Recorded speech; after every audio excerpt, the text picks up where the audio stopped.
According to the Cross-Cultural Language and Academic Development Handbook, a complete K-12 reference guide, for the classroom teacher, ethnography involves gathering data in order to understand two distinct cultures, the culture of the students' communities and the culture of the classroom.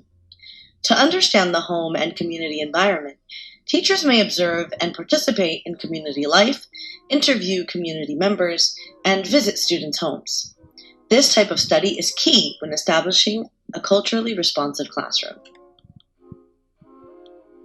Culturally responsive teaching isn't strictly about teaching diversity in the classroom, though that is a crucial part of it. It's about getting to know your students' cultures and allowing their experiences to be your guide as an educator. According to that same reference guide, students generally provide teachers with their initial contact with other cultures. Teachers should make sure to listen, learn, and utilize that knowledge to better serve their students.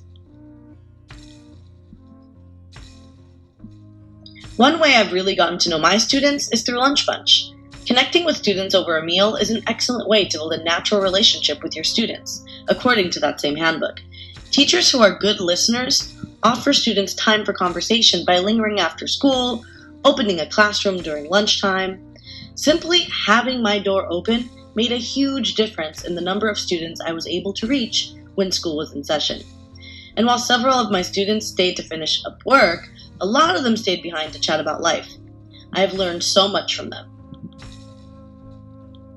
Let me introduce you to some of them now. This is Vincent. I have known Vincent for 2 semesters now, and I hope to get to know the rest of the students I have featured as well as I've gotten to know Vincent. He's a 14-year-old male and a 9th grader at Digital Harbor High School. His family immigrated to the United States from Guinea, West Africa, and he and his siblings are the first generation born in the States.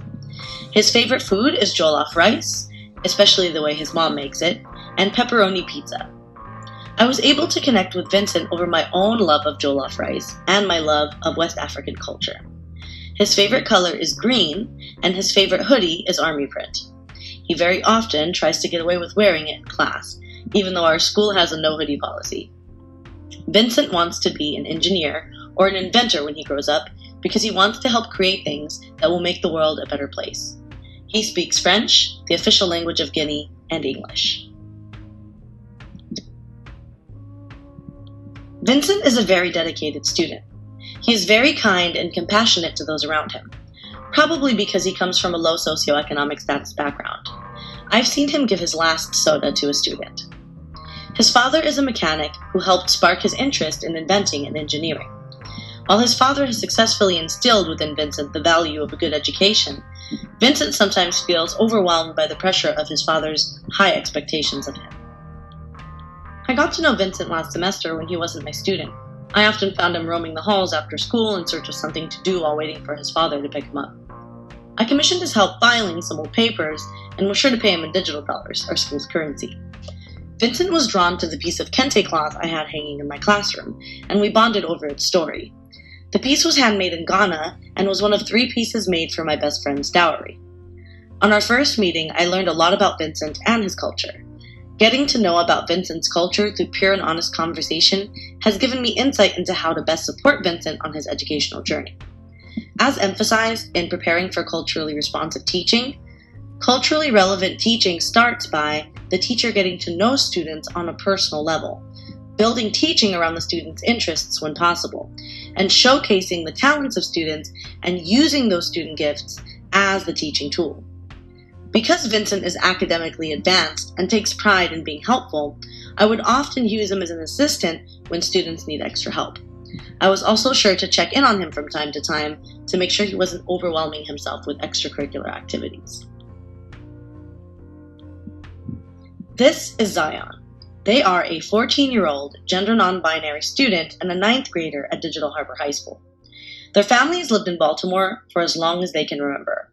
Their favorite food is wings and fries, and they can often be spotted eating them for breakfast in their locker before the bell rings for first period. I was able to connect with Zion when I inherited their English 1 class.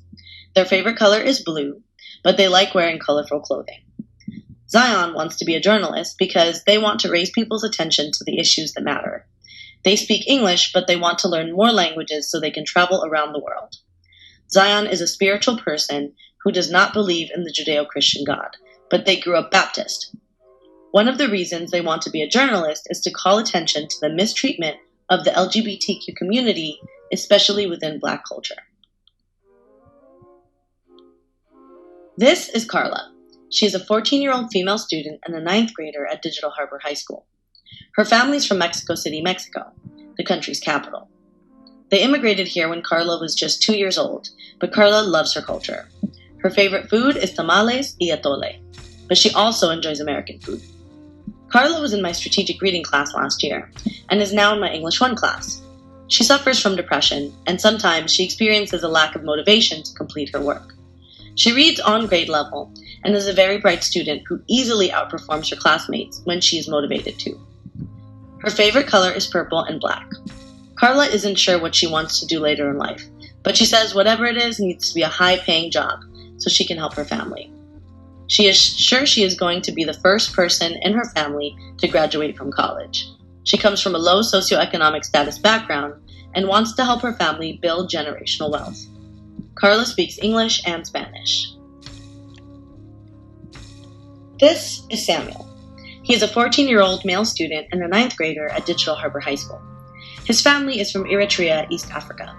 They immigrated here when Sam was just 10 years old, so he's an English language learner. His favorite food is injera, but he also enjoys snacking on granola bars.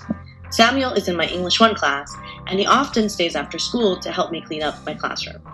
He says he is often tasked with sweeping at home, and he doesn't mind helping out.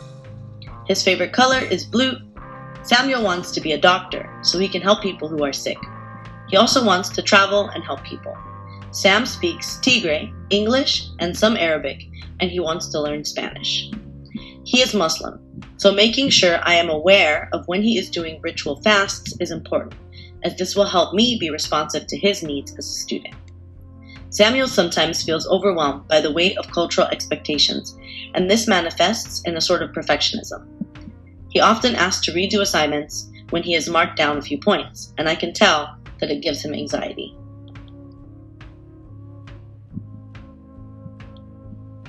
According to the journal article, Preparing Culturally Responsive Teachers, Rethinking the Curriculum, an affirming attitude towards students who differ from the dominant culture is crucial to establishing a safe and successful, culturally responsive classroom. The journal also emphasizes that teachers who see their students in an affirming light acknowledge the existence and validity of a plurality of ways of thinking, talking, behaving, and learning. In my classroom, this means acknowledging that our cultural differences put us in the unique position to learn more about each other, about the world, and about ourselves along the way. When it comes to Vincent, I want to know more about how I can support him academically. I'd previously made attempts to reach his parents, but they're a bit difficult to get a hold of. I would like to reach out to them to see if they'd like to be involved in some of the extracurriculars I know Vincent's participating in. I think that having his parents bear witness to some of his successes may take some of the pressure off of them. Zion and I really connected when one day during class, one of their classmates had made a lewd comment about members of the LGBTQ community, then proceeded to call one of their classmates gay. As I was discussing with the whole class why this behavior is unacceptable, Zion stood up calmly. I will never forget the courage they exhibited when they said, "I am gay, and you should listen to what Ms. Boutros is saying, so you don't sound so ignorant." I would like to get Zion more involved in LGBTQ+ activism at school once things get back to normal. I'd also like to know more about how they are received by their family and friends and within their community, and if they would be interested in leading some discussions regarding the topic. Carla is a very unique individual. In the past, when teachers had approached me to ask for my help in getting her to turn in work, I was shocked. I knew her from strategic reading last semester, and there she was a model student. I'd like to know more about Carla generally. How is she getting along at home? What her interests are? What hobbies she likes? I think if I can connect with her more, I may be able to find resources to help her with her depression and maybe get more motivated in school.